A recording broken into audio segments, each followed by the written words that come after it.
We live in a world that never stops talking. We are conditioned to believe that having the last word is a sign of strength, that silence is a void that must be filled. But have you ever noticed that the most powerful people in the room are often the ones saying the least? Think back to your last argument, the heat in your chest, the words that spilled out before you could think.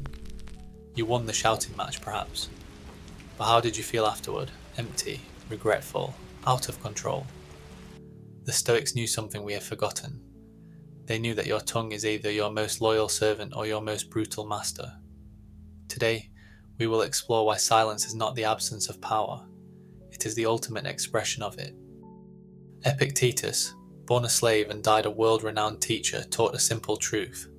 We have 2 ears and 1 mouth so that we can listen twice as much as we speak. This wasn't just a clever saying, it was a survival strategy. When you speak, you reveal your position. You expose your vulnerabilities. You give others a map of your insecurities. But when you remain silent, you remain a mystery. You are a fortress with closed gates. In Stoicism, the highest goal is ataraxia, the untroubled mind. Every time you react to an insult, every time you jump to explain yourself to someone who doesn't value you, you are handing over a piece of your soul. You are letting a stranger dictate your internal weather. Silence is the boundary you draw around your peace. It is the refusal to be a puppet. To master this, you need practical tools, not just theory. Here are the actionable steps to build your silence. First, the 3-second rule.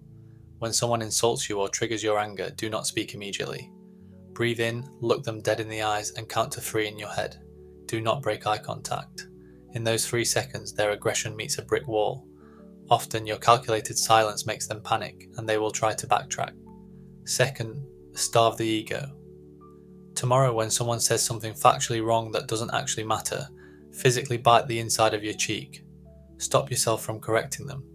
Realize that proving them wrong only gives them attention, but staying quiet builds your iron discipline. Let them be wrong. Save your energy for things that matter. Third, kill the internal echo. The hardest silence is in your own head. When you catch yourself replaying past arguments, you must physically break the loop. Change your environment. Splash your face with cold water. Take a deep breath and say out loud, "That moment is dead." Anchor yourself back in the present reality. You cannot control what others do, but you have absolute control over your reaction.